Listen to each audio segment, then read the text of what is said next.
Hello guys, welcome to Mr. Potter's test review.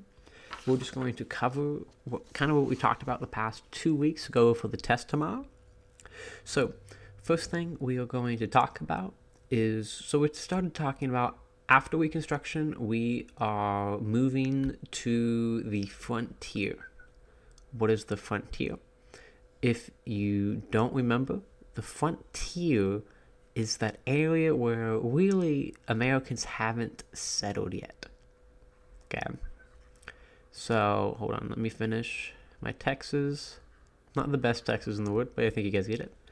So, we kind of had, if you remember the PowerPoint we looked at, we had a bunch of forts going along Texas. It was a bunch of triangles, and they kind of signified the edge of the frontier. Everything on this side was settled, and everything on this side was the frontier. And during the Civil War, we remember from a warm-up that a lot of the soldiers went away to fight in the Civil War. This allowed the Native Americans, especially the Comanche, to gain a foothold back in the frontier, and they kind of took over all that land that the American soldiers pushed them out of. Now, why were we finally moving west? A big reason is the windmill. So if we look at the windmill, the reason it was important is because it gave settlers access to water. So before this, all the water was underground in aquifers, if we remember. But what windmills do is, as they spin, they're going to pull water out from the ground. So that means I no longer have to settle by a river. I just put my windmill down, and I'll be able to pump water out of the ground for me. So that's why we're moving here. We finally have access to water. We can finally move this way to get that nice, fertile ground. But the problem is the Native Americans, though. Many settlers would go there, and the Native Americans are violent towards them. They attack them, they raid them, they kill them, scalp them. We talked about it in the PowerPoint. But that's because the Native Americans did not want settlers on their way. Oh, not on their way. To ruin the way of life. So, Native Americans want to keep their way of life. And the way of life, remember, especially with the Comanche, the Kiowa, Native Americans wanted to keep hunting. Remember, they're nomadic. They move place to place. They hunt the buffalo. They are not agricultural. They don't plant food. Keep their... Oh, that should be a IR. Their way of life. Hopefully you guys can see that. And also, if we remember correctly, what the United States Army wants to do is right here is Oklahoma, or the I think I spelled that wrong. I'm sorry, guys. There you go. Reservations, okay? Or we call it Indian Territory. Oklahoma, reservations, Indian Territory. This is where the government wants them to move. They believe that, we're going to put all the natives here, white settlers can move here, they can farm, it's going to be fantastic, and it's going to be great. So to try and combat this, here, let's see, there you go. We're going to have, oh, my bad. We're going to have I'm going to just put Treaty of Medicine Lodge Creek. Treaty of Medicine Lodge Creek. So here, I'll do a different color. There you go. So, Native Americans agreed to go to the Indian Territory. So Oklahoma reservations, Indians would go there. And stop raiding. So remember, Native Americans raiding, killing white settlers. The United States government is, hey, we don't really appreciate you killing our settlers. So the United States says, okay, you go to the Indian Territory, you go to the reservation, stop raiding. We will give the natives food, and the army won't touch them. The army won't go to the Indian Territory. Leave them alone. They never have to deal with the army again. Okay.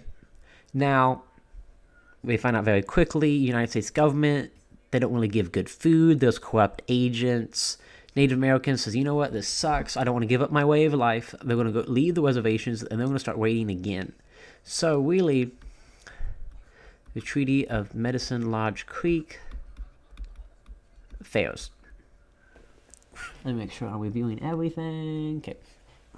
So this is going to lead to Quanah Parker. So, yeah, I'll just draw him here. We have Quanah Parker.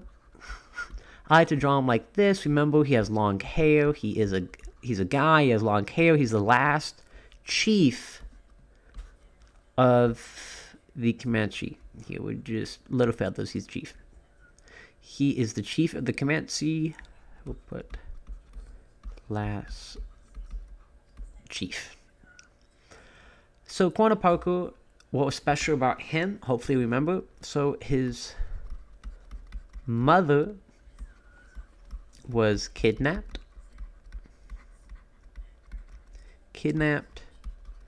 and married a chief.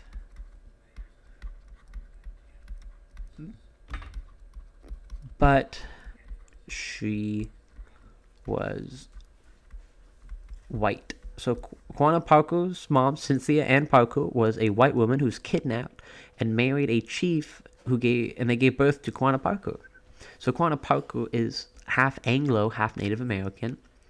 So that makes him kind of unique among the Native American tribesmen. So Quanah Parker, he's going to get a band together. And let's go to the next layer. So, if I remember correctly, here, let me draw. Think of this as the panhandle of Texas. Okay, we have the Red River Wars. Red River Wars is the U.S. Army is going to chase Quanah Parker and the rest of the natives. They're going to have a fight at Adobe Walls. Then they're going to have battles all the way down the coast. But the big one is going to be Palo Duro Canyon. Okay. At Palo Duro Canyon, the natives get trapped. So this is last major battle. Okay, so the natives' home is gone. They burn all of their tents and houses down. The natives' horses are dead. They killed all the natives' horses.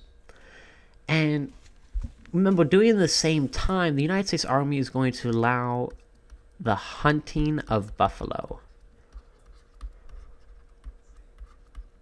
And this is going to lead to almost the extermination with, in 1850,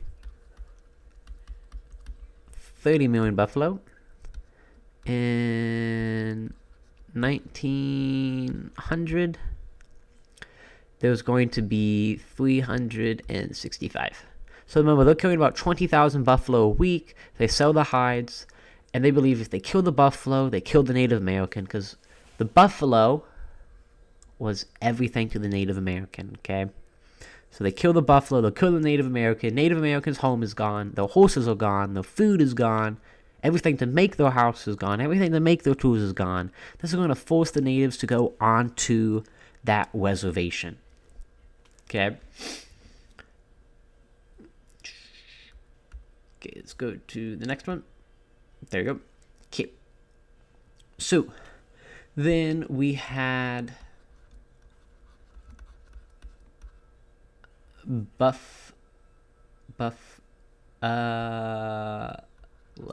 Buffalo soldiers. Remember, Buffalo soldiers are going to be black soldiers.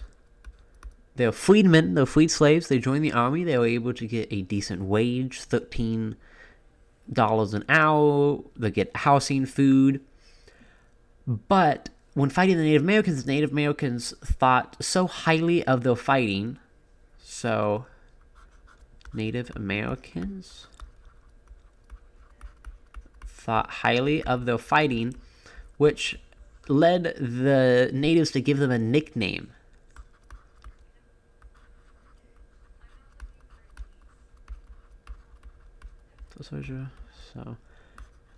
So that's how they got the name. They got the name from fighting ability. No, it is not an insult. No, they did not kill the buffalo. I've had a bunch of students confused that, oh, buffalo soldiers killed the buffalo. No, they're just nicknamed after the buffalo. Because Native Americans thought so highly of the buffalo. Let's see. Okay, so that's buffalo soldiers. Hopefully that's everything for the Red Rivers War. Again, if you have any questions, ask me, Mr. Atkins, Ms. Swayze, Ms. Cole before the test. Or me too, if you see me in the hallway, I'll gladly answer any question you have. So, then let's talk about cowboys and cotton. So, oh my gosh, I accidentally hit that button. Hold on. See, let me undo that. There we go. Okay, let's move on to cattle. We just went over this. So, why was cattle so big in Texas? So, one, during the Civil War, cattle got loose, they bred, there was a bunch of cattle. Here's the problem. Texas has a lot of cattle. It was something like $4 per cow. That's not very much. But you go to Kansas, you get $30 per cow. So I go to Kansas, I get more for my cow than I do in Texas. This is because Texas has a lot of cows. Kansas has a little cows. So we've gone over this a little bit, but I will go over it again if you haven't seen it already. So there's going to be this graph here. Hold on. I'm still getting used to this pen that I use. Here. So we will, there you go. So supply and demand. So we have these two lines here. This top line is supply. I should have wrote it before, that's fine. This bottom line, or this line here is the demand. So what we use this for is the bottom. Oh, I can't write it. Hold on. There you go. The bottom is going to be, if it'll let me write. There you go. So the bottom is the price. So the way we look at this is, look here. Let's see. Let's say we have a high supply. So in Texas has high supply, low demand. We start here, we go up, the price is low. Now, let's go over here. Demand is high, supply is low.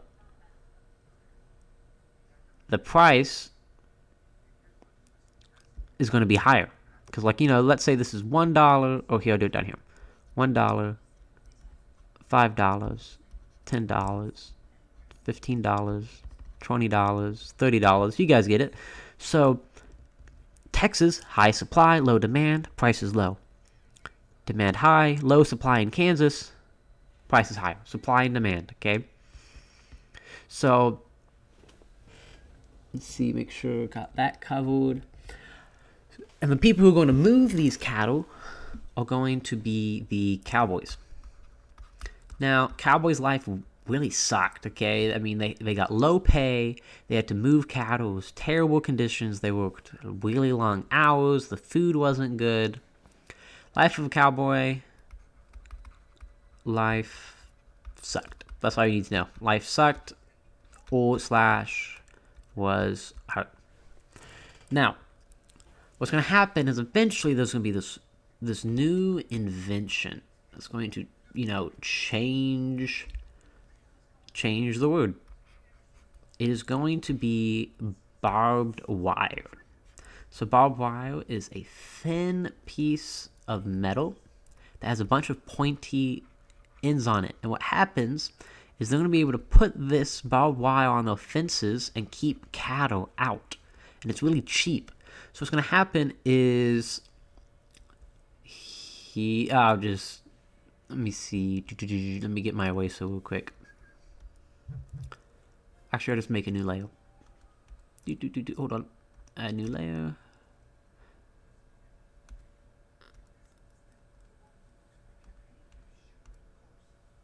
Oh, sorry for hurting you guys' eyes.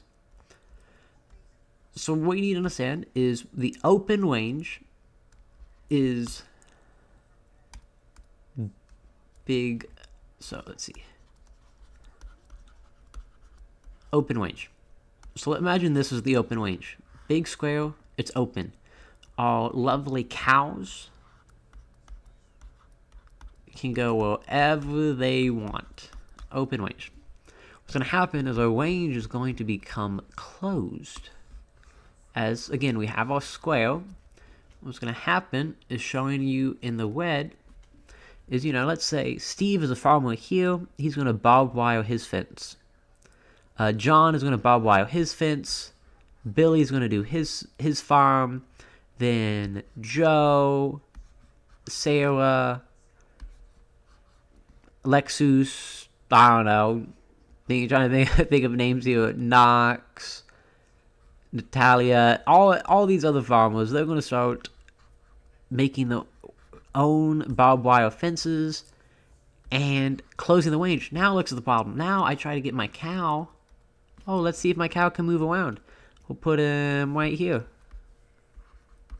Now he can't move. See, blocked. And eventually the whole range is going to be closed off in barbed wire. And now we can't do these cattle drives getting our cows up to Kansas. So, well, that kind of sucks. But thankfully, they do have one saving grace, which is going to permanently end the cattle drives. But it's going to help farmers, which is going to be, let me make that R better, railroads. So what happens is, here, let's see if I can speed draw.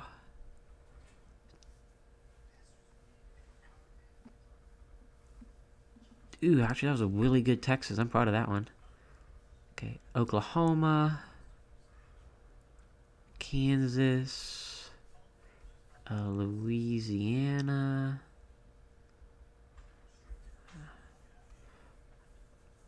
Mississippi. You guys get it. Okay. So, what happens is the cattle drives. I do the cattle drives. Let's do them in red. So we had cattle drives that would go all the way up here, okay? All the way up here to sell that cattle for $40 a head, right? Now what's going to happen is we'll do it in blue. What's going to happen is a railroad is going to kind of come in here. And what happens is I don't need to move my cattle all the way up here. With the railroad, I can pack my cows in the railroad for cheap. And they'll go all the way up north. Because the railroad used to be up here in Kansas. We moved the cattle here, we take the railroad, they'll go up north. Railroad's now in Texas. So with the railroad, I'll just move my cattle here. They go up north. I don't need to do the cattle drive anymore. Okay, I think that's about everything. So let's do a quick review real quick. So, after the Civil War, Texas now has the frontier. Settlers are moving to the frontier. Problem, those